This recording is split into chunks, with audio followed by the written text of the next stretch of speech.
Joaquin Arellano had been traveling the roads of Mexico for more than 20 years, always with the same trailer, the same thermos of coffee, and the same tired expression on his face. He had learned to read the silences of the road better than any map, and to distinguish when the engine needed a brake before it made a sound. He was 56 years old and had a routine that was rarely broken. Load, roll, deliver, sleep. He lived alone in a small apartment in Aguascalientes with no photos on the walls or decorative plates, as if he wasn't expecting visitors. His wife had left him a decade earlier, fed up with his absences. His daughter, whom he rarely saw, lived in Tijuana. For Joaquin, the wheel was his world, and the asphalt, his only constant companion. Subscribe if you also feel like something special is about to begin. Sometimes, you just have to stop and see it. That night, however, something changed. It was 2:43 a.m. when a thick fog forced him to slow down on a lonely stretch between Zacatecas and Guadalajara. There were no lights, no cell phone signal, just the hum of the engine and the slow dance of headlights in the mist. That's when he saw her, a white figure on the side of the road, motionless, serene. For a second, he thought it was an illusion, but as he got closer, he clearly saw a woman standing, covered by a veil that barely revealed her face. She didn't seem scared. She didn't signal. She just looked at him, as if she already knew he was going to stop. And Joaquin, who never picked anyone up, slammed on the brakes. He rolled down the window and heard a soft voice say, "I'm going to San Juan de los Lagos. Will you give me a ride?" He didn't know why he agreed. Perhaps it was the way she looked at him, without haste or pleading. Or perhaps it was that intuition that sometimes strikes seasoned men, the kind that can't be explained, but never fails. He opened the door without a word, and the woman got in with the same calmness with which she had stood. On the road, she wore a simple white habit and worn sandals. She introduced herself as Sister Magdalena and thanked him with a slight nod. Joaquin glanced at her several times as he resumed his walk. There was something about her that didn't fit, but he didn't know if it was her calm presence or the way she seemed not to be cold, despite the frost that entered through the cracks in the trailer. For several kilometers they said nothing. The only sounds were the purr of the engine and the murmur of the radio, playing at a low volume. The nun didn't ask where they were going or how far they had to go. She just looked out the window as if she knew exactly where they were on the road. At one point, without raising her voice, she said, "Could you stop for a moment, please? Just past that bridge." Joaquin obeyed without thinking. He stopped the trailer on the side of the road and followed her with his eyes. He saw her walk towards some nearby trees, and there, as if out of nowhere, appeared a barefoot boy. He was about 6 years old, skinny, with dirty clothes and a face covered in dirt. The nun extended her hand, the boy took it without speaking, and together they returned to the trailer. Joaquin didn't ask. He didn't know what was happening, but something inside him urged him not to break the silence. Did you get that same feeling? Then join us on this journey. Subscribe to the channel now. The boy sat in the seat behind them without making a sound. He didn't seem scared, but he wasn't curious either.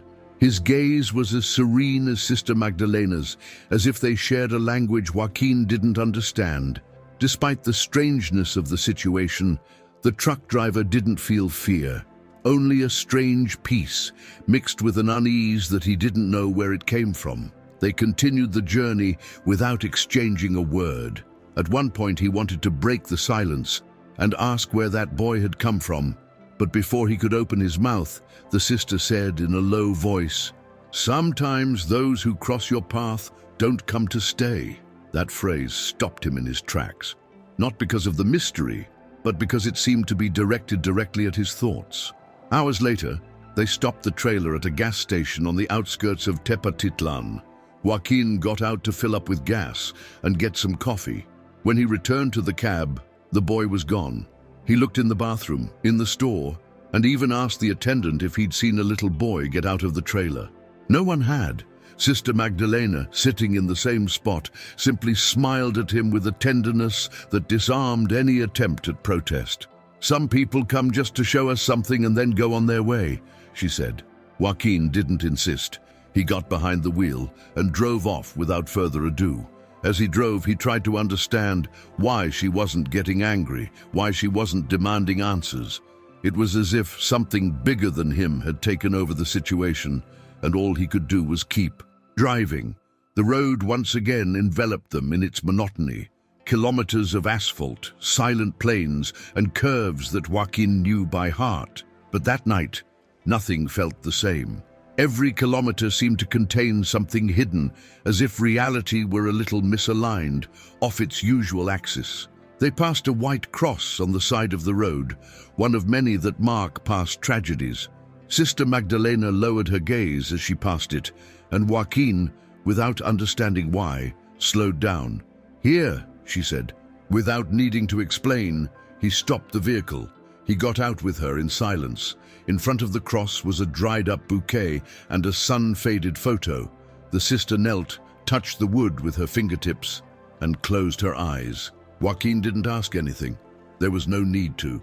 Further on, in a small town whose name he'd never noticed before, a woman saw them passing in front of the central square and ran, waving her arms. Joaquin instinctively braked, fearing something had happened, but the woman wasn't hurt, nor was she looking for help. She was just crying. She was crying as if she'd seen a ghost.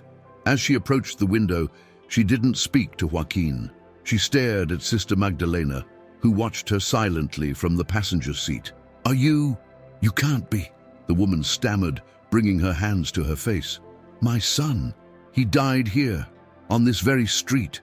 You hugged me when—" She didn't finish the sentence. The sister reached out the window, gently touched his hand, and whispered, "You still hear him when you dream. He hears you too." Then the woman fell to her knees, sobbing, as the trailer slowly pulled away. Joaquin could barely process what was happening. He didn't understand how that woman, who barely spoke, provoked such profound reactions in those who saw her. She seemed to move with a different rhythm, as if she lived in a different time. The hours passed, and each stop carried an emotional charge that shook him to the core.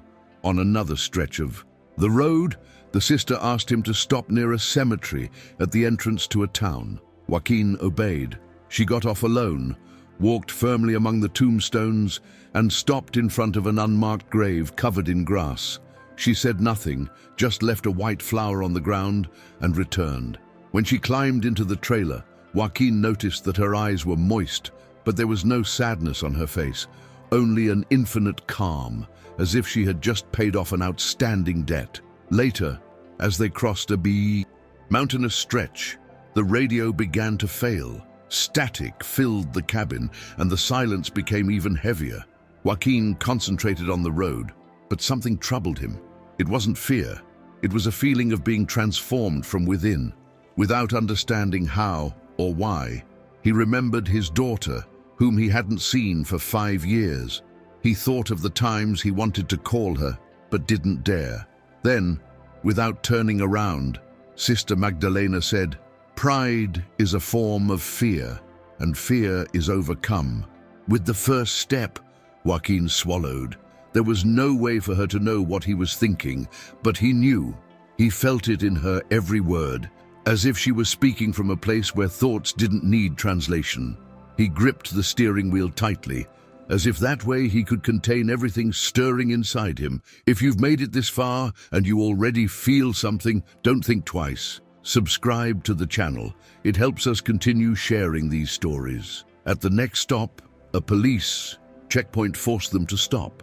A young officer approached the trailer, asked for the papers, and glanced quickly inside.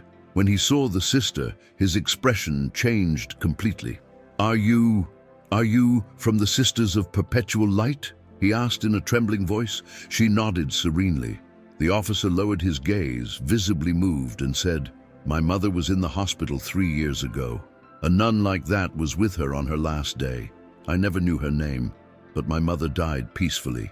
Then he handed back the papers without even checking them and added, "Thank you for Whatever you do." Joaquin started the engine without a word, but something inside him snapped. There was something bigger at work on that trip, and he was just beginning to understand it. They continued moving forward under an increasingly grey sky. The afternoon slipped by slowly, and their destination drew closer. Joaquin felt something inside him silently organizing itself, as if each encounter, each stop, had a precise reason, an invisible purpose. It was no coincidence that he, who never picked anyone up, had stopped that night. It was no coincidence that the child, the woman, the officer, everyone reacted as if they already knew Sister Magdalena. As he rounded a sharp curve, he saw an overturned truck on the side of the road, still smoking. He stopped without hesitation. He ran out and found a driver trapped, conscious but injured. He called emergency services, and while he waited, the sister approached the man, took his hand, and whispered something Joaquin couldn't hear. The driver stared at her, eyes wide open, as if he'd seen something impossible. When the paramedics arrived, the man was still repeating, She was there when my father died." After the accident, silence once again took over the interior of the trailer. Joaquin drove with tense hands, his eyes fixed on the road, but his mind was racing. He had never been a man of faith. His relationship with God was more one of habit than belief. He sometimes prayed when he felt afraid or when life was more pressing than usual, but he didn't believe in miracles or apparitions. However, everything he had witnessed since picking up Sister Magdalena defied all logic. She didn't talk about religion or quote scriptures. She didn't try to convince him of anything. She was simply there, acting in a way as simple as it was powerful. It was as if her very presence was enough to change the course of things. At dusk, they stopped at a small diner for dinner. The place was almost empty, except for an older couple at one of the tables in the back. While Joaquin ordered coffee, the sister approached them without saying anything. The woman, seeing her, slowly stood up and began to cry. "I knew I would see you again," she murmured. "You helped me find my son all those years ago. You gave me a direction, a hope, and he came back." The man at her side just nodded, moved. Joaquin, from the counter, felt like he was witnessing something completely beyond his understanding. When the sister returned to his side, she was holding a small holy card, which she handed to him without explanation. It was an old image with worn edges, and on the back was a phrase written in faded ink. "Faith doesn't always need proof, but it always leaves a mark." Joaquin put the holy card in his pocket, not knowing why, but certain that he shouldn't lose it. As they got back on the road, night fell with unusual density. There was no moon, and the stars seemed to have hidden behind a veil of clouds. Joaquin turned on his high beams and slowed down a bit. The sister said nothing, but her presence remained as intense as it had been from the first moment.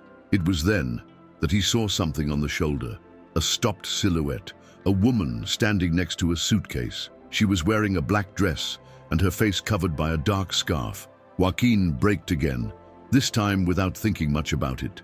He rolled down the window, and the woman asked him, almost without a voice, to take her a few kilometers further, to the turnoff to Jalostotitlan.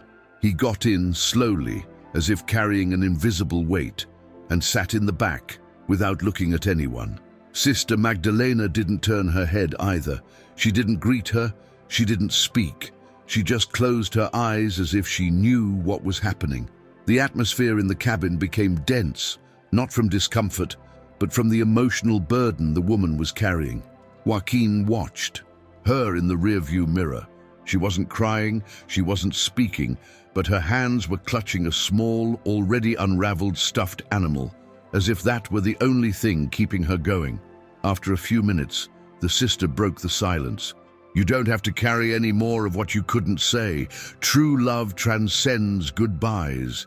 The woman trembled, lowered her head, and a single tear rolled down her cheek. No one said anything else. When she reached the turnoff, she asked to get out. Joaquin stopped the trailer, and when he looked in the mirror, she was gone. No door had opened, no sound, only the night, immense and silent. Joaquin couldn't continue driving immediately. He turned off the engine, leaned back in the seat, and closed his eyes for a few seconds. He felt like something inside him was thawing, like an old scab finally coming off. For years, he had avoided looking back. He had lost people, time, promises. He always thought moving forward was the only way to survive. But now everything seemed to tell him otherwise, that looking inward was just as urgent. Sister Magdalena remained silent, but her gaze, fixed on the darkness, seemed to be seeing something beyond the visible. Finally, in a soft voice, she said, "Every soul has its own path, but some are chosen to cross paths with others just at the moment when they need it most." They started off again, and the landscape changed with the first light of dawn. San Juan de los Lagos was no longer far away. Joaquin felt a mixture of relief and sadness, as if this journey, which had begun so unexpectedly, was about to end without him being ready to let it go. The sister asked him to stop one last time at a lookout point overlooking the town in the distance. They got out in silence. She looked up at the dome of the basilica and said, "It's here." Joaquin didn't understand exactly what that meant, but he nodded. They resumed their journey, and a few minutes later they arrived in front of an old building with rusty bars. The sister got out leisurely, looked at him tenderly and said, "Thank you for not closing your eyes." She touched his hand briefly and went through the gate. Joaquin waited a few minutes, watching her disappear down the hallway. Then she turned the trailer around and drove off, but a few meters away, something made him stop. A sudden doubt invaded him. He turned the trailer around, returned to the building, and got out determinedly. He walked to the gate through which the sister had entered and noticed something strange. A rusty padlock hung from the lock, covered in cobwebs. He pushed hard, but it wouldn't budge. He knocked on the gate, knocked, waited. Nothing.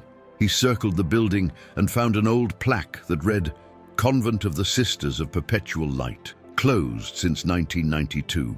A chill ran down his spine. He peered inside through a broken window and saw only dust, empty pews, and silence. There were no signs of life. Sister Magdalena simply couldn't have gone in. There. Confused, his heart pounding, he returned to the trailer. On the passenger seat was the little picture she had given him, now with a new handwritten phrase, "You know how to find us." He didn't understand how it had appeared there.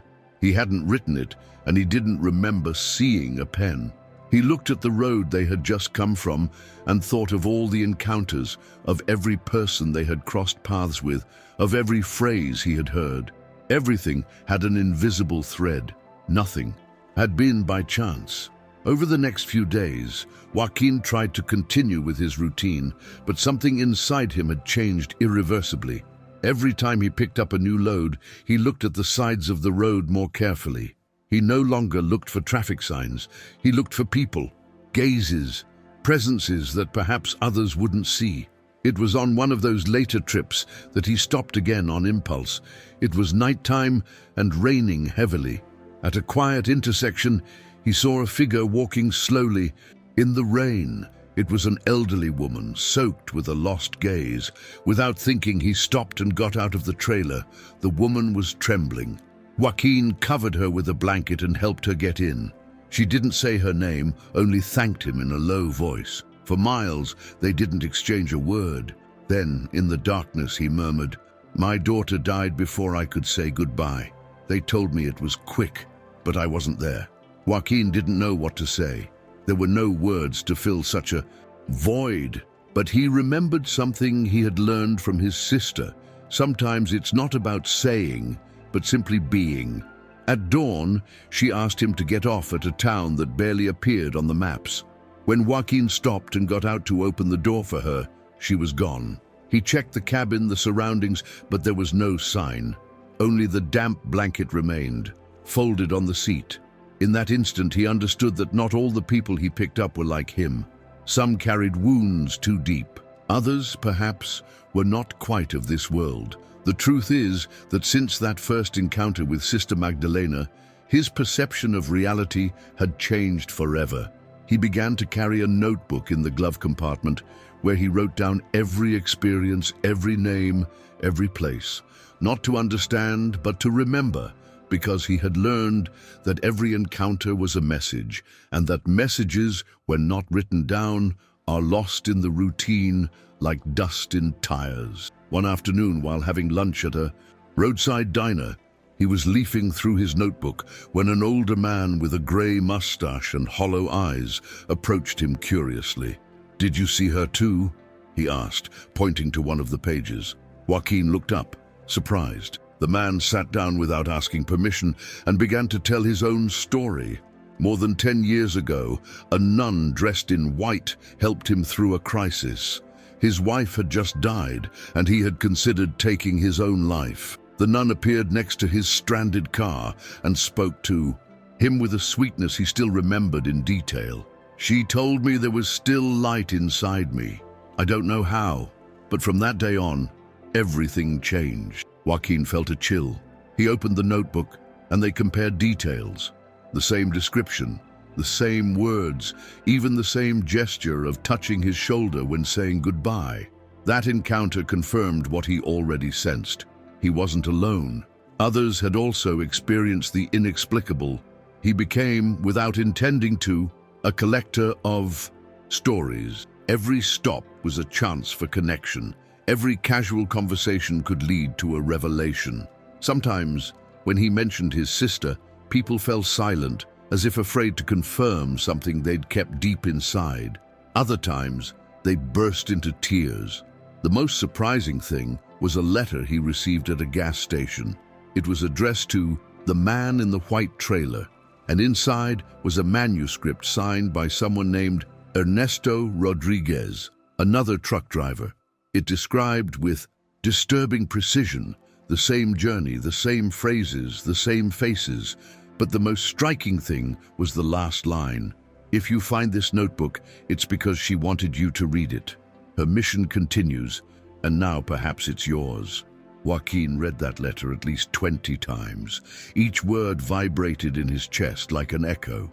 "Your mission continues." That phrase stayed with him for weeks, appearing in his mind at the most unexpected moments. When he started the engine, when he crossed a forgotten village, when he stopped for a coffee. At first he thought maybe he was losing his mind, that it was all the result of fatigue or an unconscious need to believe. But the more time passed, the more convinced he became that there was something true behind every sign. He began to notice small details that had previously gone unnoticed. An old woman talking to herself at a station, a child leaving flowers at a roadside altar, a young man walking with a wooden cross on his shoulder, and in each one, something told him he should stop. That's how he met Don Julian, a man who had been searching for his missing brother for a week. Joaquin found him sitting in the shade of a gas station, his clothes dusty and his eyes defeated. He offered him water and, without him asking, put him in the trailer. During the drive, Don Julian told his story, every word laden with despair. The last time he had seen his brother was more than 10 years ago, at a religious fair. Since then, no sign. Joaquin didn't promise anything, he just listened, but something inside him led him to stray from the usual path. They passed through a small town where, in the central square, a man was playing an old accordion.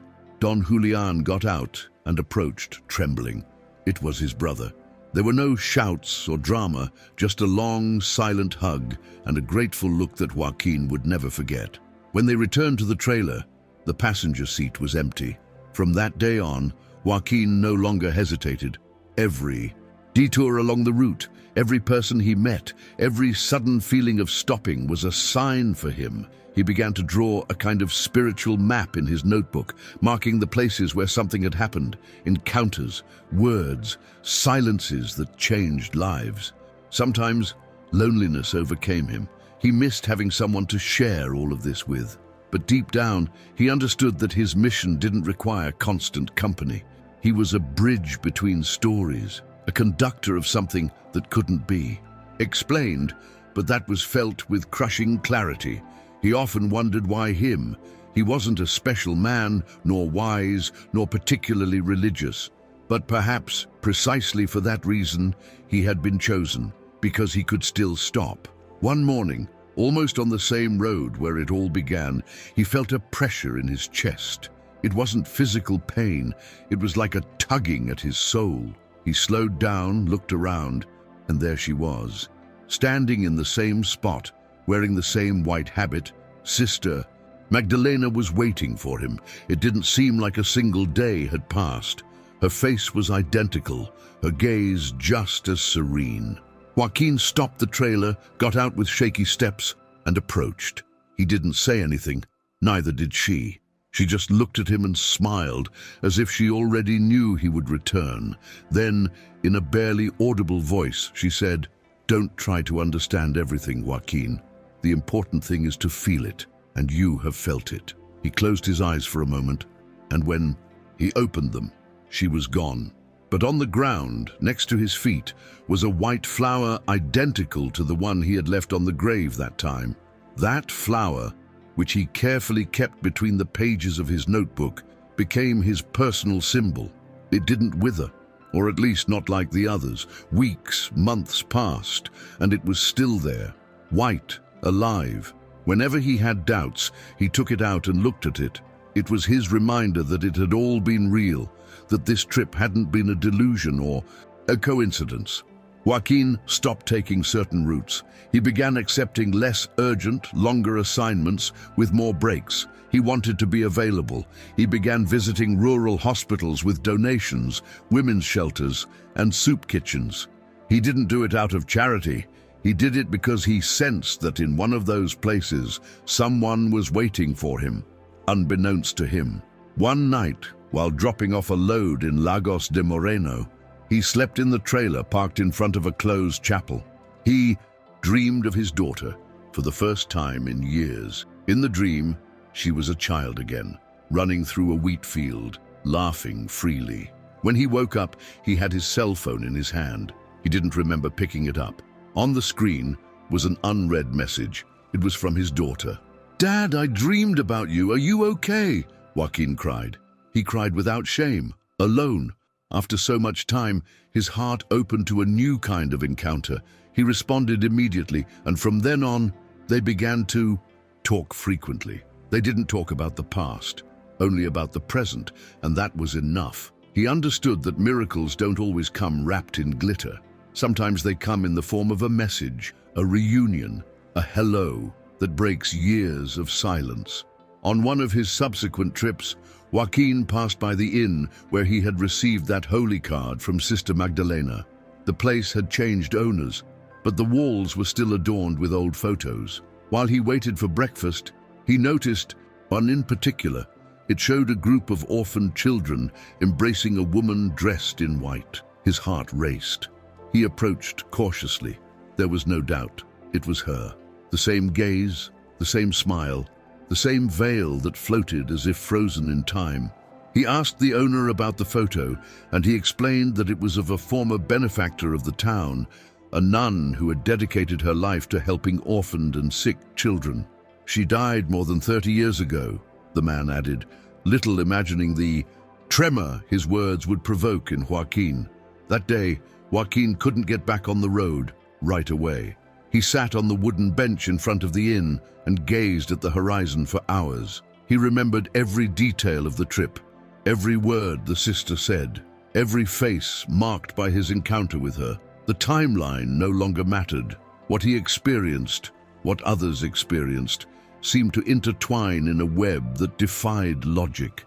He understood that Sister Magdalena was not a memory or a hallucination, but a living presence, a guide. Perhaps not in the flesh, but in spirit, in the faith she awakened, in the doors she opened, in the compassion she left behind. And he understood something else, that he was not just a witness to those miracles, but a part of them. That her every gesture, every stop, every listening, every silent help was now an extension of that same invisible love. Sometime later, at a station near Lyon, a young man approached him while he was filling up with gas. He was carrying a worn backpack and had restless eyes. He asked for a ride to Querétaro. Joaquin accepted without hesitation. During the trip, the young man seemed nervous, as if he were escaping from something. In the end, he confessed that he had left a rehabilitation center just a week before and that his family wanted nothing to do with him. "I don't know if it's worth it," he murmured. Joaquin didn't talk to him about religion or miracles. He only told him a story, that of a nun who rescued a truck driver lost in the fog and, without saying much, helped him find himself again. The young man listened in silence, his eyes fixed on the windshield. As he got off, he thanked him with a firm handshake and said goodbye with a phrase Joaquin hadn't expected. "If you ever see that sister again, tell her that her story continues to save lives." That night, Joaquin wrote in his notebook, "I am not a missionary, I'm not a guide, but I can be a mirror for those who have forgotten who they are." It was the first time he had put into words what he felt. His life, once so predictable, had become a chain of transformative encounters. He no longer sought answers. He simply remained available. He drove with his heart more open than ever, his senses alert to what cannot be seen. And with each person who climbed into his trailer, he understood a little more. Not everyone needed help. Some just needed to be heard, looked at, acknowledged. And that, he discovered, could also be a miracle. One of those silent ones, the kind that makes no noise, yet changes the course of an entire life. One morning, while crossing a deserted stretch of land on his way to San Luis Potosí, he saw a small campfire on the side of the road. Beside it, an elderly man was warming his hands. He was wearing an old military jacket, his beard unkempt, and his eyes deeply sad. Joaquin stopped, as was his custom when something called to him from within. He offered him coffee, and the man accepted. He didn't ask to. "Oh, come in." They just talked there by the fire. He told me he had served in the war decades ago, that he had never been able to sleep peacefully since then, and that his family had forgotten him. Joaquin didn't interrupt him. He just listened. When the man finished speaking, they sat in silence, staring into the embers. After a few minutes, he handed him an old rosary and said, "Someone gave this to me when I thought there was no hope left. Today, it's your turn to carry it." That night, Joaquin slept in his trailer with his rosary hanging from the rearview mirror. He dreamed of Sister Magdalena, but this time they weren't walking together or traveling on highways. They were sitting in front of a crowd. She was silent, and he spoke. He told stories. From each of his words, a small light emanated, reaching out to someone in the audience. When he awoke, he knew this dream wasn't a coincidence. It was an indication. He should share what he had experienced, not with grand speeches or sermons, but with human stories, with truths that touch the soul. Thus was born his new habit. Every time he paused, if someone was receptive, he would tell a story, not as a lesson, but as a seed. Some paused to think, others cried, a few laughed, but everyone, without exception, listened as if they sensed it wasn't just another story. Have you ever experienced something similar? Leave a comment and subscribe to help this community continue to grow. One day, while waiting for his trailer to be unloaded at an industrial warehouse, he met Marta, a worker there. She was a woman in her 40s, with tired eyes and hands rough from work. Joaquin offered her a coffee from his thermos, and as if she'd known him before, she began to talk. She told him about her son, hospitalized with a degenerative disease. He'd been working overtime for months to pay for his medications and still felt like he wasn't making ends meet. Joaquin didn't know what to say to her, but he remembered the veteran's rosary. He took it from the rearview mirror, wrapped it in a clean handkerchief and handed it to her. "It's not much, but I've carried it with me on every trip since someone entrusted it to me. Maybe now it will accompany you." Marta took it with both hands, as if it was something sacred, and smiled at him through stifled tears. "Thank you. Sometimes you just need someone to see you." That night, as he wrote down what had happened in his notebook, Joaquin wrote something different. "We are not saviors, we are bridges, and that is enough." The words came out of him as if dictated from another place. He was beginning to understand that his role wasn't to resolve lives, but to intersect with them at the right moment, as Sister Magdalena had done with him, as he himself had done, unknowingly with so many others. And although he still didn't fully understand the reason for each encounter, he no longer needed to understand. He just needed to be present, with his eyes open, with his heart willing, because there was something profoundly healing in that willingness, to see others without judgment, without haste, without expecting anything in return, just to look and say, without words, "I see you, I am here." If you felt anything in this part, subscribe to the channel. It's the only way we can continue sharing stories like this. On another occasion, while crossing a mountainous area in thick fog, a familiar feeling came over him. He slowed down for no clear reason, and, after a few meters, he spotted a silhouette sitting on a stone at the side of the road. It was a little girl. Joaquin braked suddenly, got out, and approached carefully. The little girl was about 8 years old, wearing a dirty white dress and clutching a broken doll. She didn't speak, she just stared at him with enormous dark eyes filled with something he couldn't describe. He loaded her into the trailer without hesitation. During the journey, the girl remained silent, but as they passed an old bridge, she said in a low voice, "She's watching over you. You're not alone." Joaquin turned his head, but she was already looking out the window again. When he reached a station, he got out to get something to eat. When he returned, the girl had disappeared. He left only the doll, gently resting on the seat. He kept that doll like an amulet. Every time he doubted himself or felt the weight of fatigue, he held it for a moment and remembered those words. "She watches over you." He didn't know if the girl was real, an apparition, a sign, but he did know that from then on, he never again felt completely alone on the road. Even on the loneliest stretches, when there was no sign, no headlights on the horizon, no open stations, he felt an invisible companion, a presence that couldn't be explained, but that made itself felt in the most difficult moments. Joaquin began to speak to her out loud at times, as if Sister Magdalena was still with him. He didn't expect a reply. He just let the words come out, like someone conversing with someone who already knows every corner of his soul. Years passed, and Joaquin became a familiar figure on the roads of the north-central part of the country. Some recognized him by his white trailer, others by the stories he told at rest stops, inns, and stations. Occasionally, other truckers approached him to share what he called encounters. Some spoke of dreams with women dressed in white, others of messages on paper that appeared out of nowhere, or of children who uttered impossible phrases. Joaquin never hesitated. He listened to each story attentively, like pieces of a single puzzle. He knew he wasn't collecting anecdotes, but confirmations, proof that what he was experiencing wasn't a personal delusion, but a network of silent miracles that extended beyond what anyone could imagine. One day, while unloading at a warehouse in Irapuato, a supervisor asked him if he was the one in the notebook. Joaquin smiled and nodded. The man showed him a photo saved on his cell phone. It was his daughter, sick, next to a nun in white who was hugging her in the hospital bed. No one knew her name. She showed up one night, prayed with her, and left. But my daughter always talks about her as if she still came to see her. Joaquin didn't know what to say.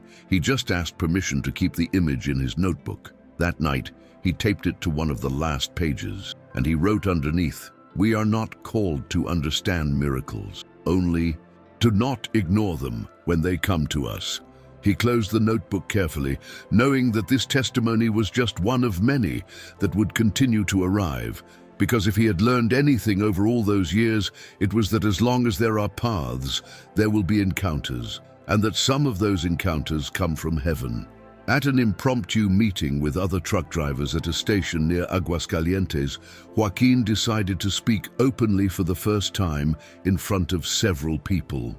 Not with the intention of convincing anyone, but to share what he had experienced. He told about Sister Magdalena, about the barefoot child, about the mother dressed in black. At first, there was silence. Some lowered their gaze, others pretended to check their cell phones, but one by one they began to tell their own stories. One man recalled a woman who gave him water in the middle of the desert and then disappeared. Another spoke of a time when his trailer broke down in the middle of nowhere, and an elderly woman helped him with his tools before vanishing. Joaquin listened to them all and said a single sentence at the end: "We are not alone on the road, even if it sometimes seems that way." That night, one of the youngest members of the group approached him while he was cleaning his windshield. He confessed that he'd been on the verge of collapse for some time, feeling useless, invisible, that this story had given him something he couldn't describe, but it gave him back the will to continue. Joaquin handed him a handwritten copy of his initial account, the one about their first encounter. "It's not much, but maybe one day you too will share it with someone who needs it." And so, without realizing it, his notebook grew into many. He began making small copies, handwritten or printed, and left them at bus stops, chapels, and gas stations. Sometimes he'd find them weeks later, underlined with notes in the margins. Other times, he'd never see them again. But it didn't matter anymore. He'd understood that words, when they're sincere, always find their way. As time passed, Joaquin's story began to take on a life of its own. Some versions circulated on social media, distorted, embellished, laced with fantasy. But he didn't worry about that. He knew the truth didn't need to be defended, only kept alive. What mattered was the impact it generated. He had received letters from people he'd never met, thanking him for something they'd read or heard about him. A priest asked his permission to share his story in a homily. An elementary school teacher used it as a reflective writing exercise. Even a nurse wrote to him saying that, after reading his story, she was inspired to reconcile with his father. Joaquin read each message with a mixture of wonder and gratitude, not out of pride, but out of understanding that his journey hadn't been in vain. One day, while waiting for unloading in a remote town in Jalisco, a little girl approached him with a folded piece of paper. "They told me to give it to you," she said, and ran off. Joaquin opened the paper and found a drawing made with colored pencils, a nun in white, a large truck, and a man with a hat. Beneath it, in a child's crooked handwriting, it said, "Thank you for taking it." There was no signature, no explanation, but Joaquin didn't need it.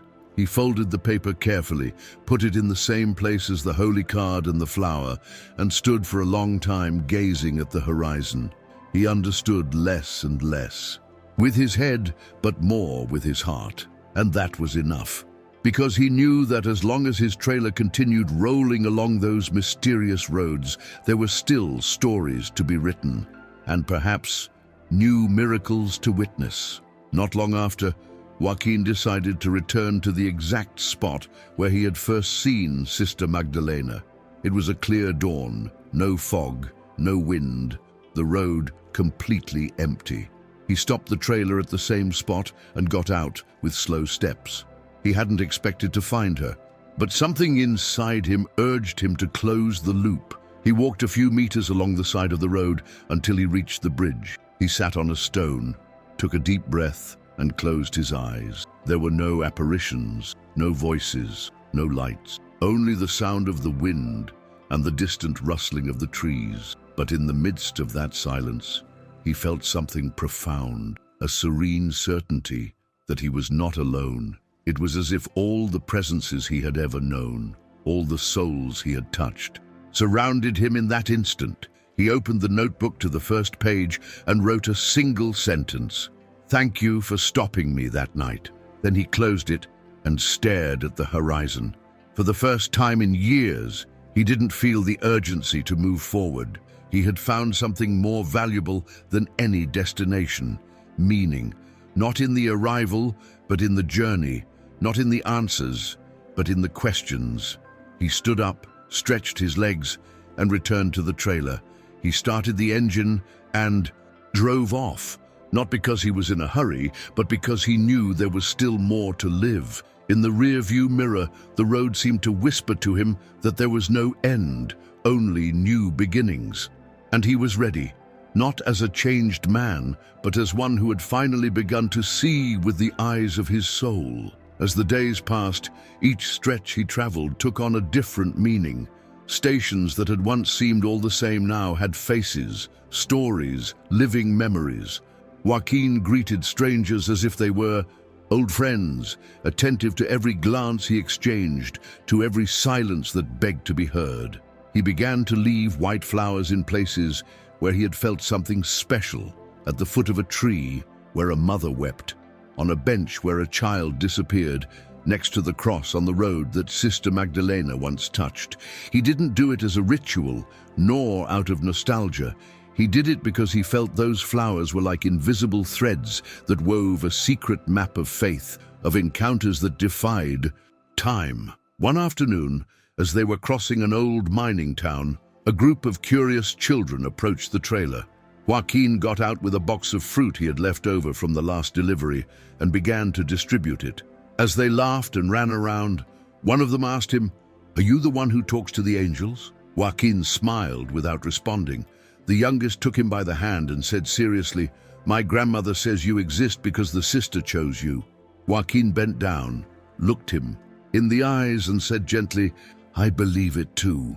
Then he said goodbye, climbed into the truck and continued on his way. But that phrase remained beating inside him like a profound truth. He wasn't chosen by merit. He was chosen because he knew how to stop, open the door, and not fear the mystery. And that, he understood, was something anyone could do. If this part touched your soul, subscribe and share this story. That's all we ask, to keep telling it.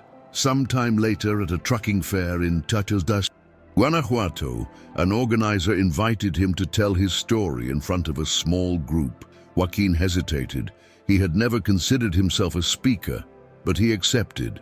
He stepped onto the small improvised stage, his notebook in one hand and the pressed white flower in the other. He didn't read, he just spoke. He recounted his first encounter, the signs, the people, the silences. He didn't dramatize or embellish. He spoke as if sharing something intimate and true. When he finished, no one immediately applauded. There was a long silence, as if everyone needed to process what they had just heard. Then, one by one, they began to approach, some with questions, others with tears, and many with similar stories. It was there that Joaquin understood something else, that his story wasn't just his. It belonged to everyone who had ever felt heaven touch the earth, even for an instant. From then on, whenever he was asked to share his experience, he did so without a script, without a notebook. He spoke, only from his heart. Sometimes he was invited to local radio stations, other times to rural parishes or to drivers' gatherings, but he never accepted a fee for it. "There's no charge for sharing what was received as a gift," he said. What moved him most were the messages that arrived afterward. People who had reunited with a loved one, who had made peace with their past, or who had simply returned to looking at the world more carefully. Joaquin didn't seek to be an example of anything. He just wanted to be useful. And although he still drove his truck, he no longer did it to escape from anything. He did it to be available, like a mobile beacon, like a silent witness to the everyday miracles that often go unnoticed. One morning, while drinking coffee at a station near San Felipe, he met a young man watching him from another table. He had a guitar slung over his back and a notebook full of lyrics and drawings. He approached and said, "Are you Joaquin? I heard about you in Zacatecas. They say your story changed the life of a friend of mine." Joaquin nodded humbly. The young man sat down and, without asking permission, began reading him a poem he had written, inspired by one of his stories. It was simple, yet profound. It spoke of paths that heal, of people who appear to remind us of the essential, of white flowers that never wither. When he finished, he gave him the notebook. "I don't know if it's any good, but I wanted to give it to you." Joaquin took it, moved. He had started with one notebook and now he was receiving another, as if the chain would never end. That notebook became the second volume of her journey. In it, She didn't jot down facts, but rather single words, phrases she heard, thoughts that crossed her mind between one point on the map and another. It was less structured, more emotional, and also freer. There she wrote things like, "Faith is hidden in gestures," or "Sometimes silence is the best prayer." Over time, she left that notebook in a lonely chapel where she had once taken in an elderly woman. She left it on a wooden bench, with no name, no signature, just a note that said, "For whoever needs it," and she never went back to look for it, because she had learned that some things are not meant to be kept, but given, that the true purpose of a message is not to be accumulated, but to be shared, and that stories, like people, find their destiny when they are let go. On one of his last trips of the year, while driving through a stretch surrounded by sunflowers, Joaquin thought about his past, about how it all began, with a veiled face, a foggy night, and a simple question: "Will you take me?" That phrase had been the key to everything that came after. He closed his eyes for a moment and felt that voice still live in his memory, as clearly as that day. Far from fading away, Sister Magdalena had become more present in his life, not as a constant apparition, but as a compass. Whenever he doubted, all he had to do was remember her gaze, and he would refocus, he would trust again. It was on that same trip that he decided to stop at a rural school to drop off a box of donated books. As he entered, a girl raised her hand and asked, "Are you the storyteller?" Joaquin smiled and replied, "Maybe." The teacher invited him to tell one. He chose the one about the barefoot boy, the one who emerged from the forest without a word. When he finished, the children fell silent, absorbed. One of them, in a low voice, said, "My grandmother says that boy really exists." Joaquin replied that perhaps he did, and perhaps he also lived inside all of us, reminding us that there is always something to rescue. That afternoon before he left a white flower in the library. He said nothing. He just placed it on a shelf among animal stories and local legends, and he left, knowing that one day someone would find it and understand. Did you make it this far? Then make it worthwhile. Subscribe, leave a comment, or share it with someone who needs it. As time passed, many invited him to write a book, to record his stories, even to appear on television programs. But Joaquin always said the same thing: "Stories don't belong to me. They belong to those who live them, and to those who need them." He rejected the spotlight, the praise, the cameras. He preferred conversations on the side of the road, shared silences at a diner, letters with no return address, because that was where he felt something was truly moving, that the miracle was still happening. And he understood more and more that the true value of what he experienced wasn't that it was extraordinary, but that it was profoundly human. That the miraculous wasn't in seeing angels, but in learning to see others. It was a rainy night in Celaya when he realized his cycle was about to end. He had picked up a young musician who was traveling from town to town, playing for a few coins. Along the way, they talked about everything: family, doubts, loss, faith. As they got off, the young man said, "Thank you for the ride, but even more so for listening to me without rushing." Joaquin smiled and handed him the last copy he had of his original story. "It's yours now. Take care of it." That night, in the trailer, he wrote in his notebook, "I no longer need to keep searching. I just need to be available." And with that phrase, he knew there was no need to go any further. That sometimes the most important thing is not how many roads you travel, but how much you transform along the way. And he had already transformed. Days later, he stopped driving as often. He accepted only short local routes within the state. His trailer was still his second home, but it was no longer his refuge. Now it was his rolling altar, his sacred place. On the dashboard, he had photos of some of the faces he had known: the wordless boy, the woman with the black scarf, the veteran with the rosary, the girl in the drawing, not as trophies but as reminders that everything he had experienced had been real, that his purpose was not to understand but to sustain, to accompany. Every time he started the engine, he did so with gratitude, because even without knowing it, he had lived more than one life in his own. One Sunday morning, while visiting a small community in the highlands of Jalisco, he was invited to speak at a rural mass. He accepted without enthusiasm, but with respect. In front of about 20 people seated on rustic pews, he shared his story once again. But this time it was different. There was no suppressed emotion or need to convince, only a profound peace as he spoke, as if by telling it, something settled within him.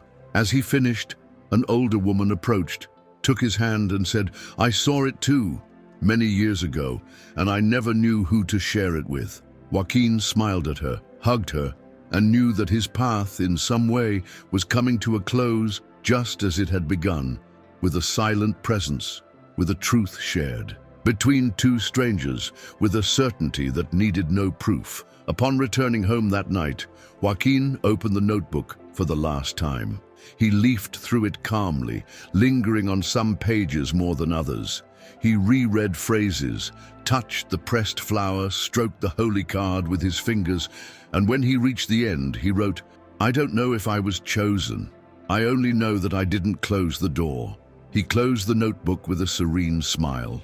He put it in a wooden box, along with the drawing of the little girl, the doll from the back seat, and the veteran's rosary. Not like someone guarding relics, but like someone saying goodbye with gratitude. Then he turned off the light and sat in his old chair by the window. Outside, the night was quiet, and inside him too. Over time, he gave up driving for good. He dedicated himself to giving talks in rural schools, listening to strangers, visiting sick people who just wanted company. He didn't have any great answers, just stories. And that was enough. He said his faith wasn't in temples, but in the miles they shared, in the tears that demanded no explanation, in the hugs that needed no words. When someone asked him if he believed in miracles, he would reply, "I believe in those who stop." And that phrase, over time, was engraved on a wall of the station where it all began. No one knew who wrote it, but everyone who read it felt something, as if that message had been waiting for them forever. One afternoon, as he was walking through a local market, a young woman approached him, holding a boy's hand. "Are you Joaquin Arellano?" she asked. He nodded, curious. The woman told him that her father, also a truck driver, had talked about him for years, that his story had helped him come to terms with his own life, and that before he died, he asked her that if he ever ran into Joaquin, he would thank her. The boy looked at him silently, as if he knew something he couldn't explain. Joaquin bent down, tenderly touched his shoulder, and said, "Sometimes the longest journeys end with gestures like this." Then he said goodbye, walked a few meters, and felt something inside him come together. At home that night, he opened a new notebook for the first time. On the first page he wrote, "It's not the end, just another leg of the journey." He knew there were still encounters to experience, words to share, silences to hear, but he no longer carried anxiety, questions, or urgency. He simply walked with the certainty that if he kept his heart open, the path would take care of the rest. Because true transformation is not in what happens, but in what we do with it. And he had chosen not to let it go. Joaquin's story didn't end with a visible miracle, nor with a heavenly revelation. It ended as it began, with an ordinary man who decided to slow down, open a door, and look at others with attention. And in that simple yet profound gesture, he found something that many people search for their entire lives without realizing it: meaning. Because sometimes all it takes to change everything is to stop. If you feel this story deserves to be told to more people, please help us by subscribing to the channel. That way, we can continue on this journey together.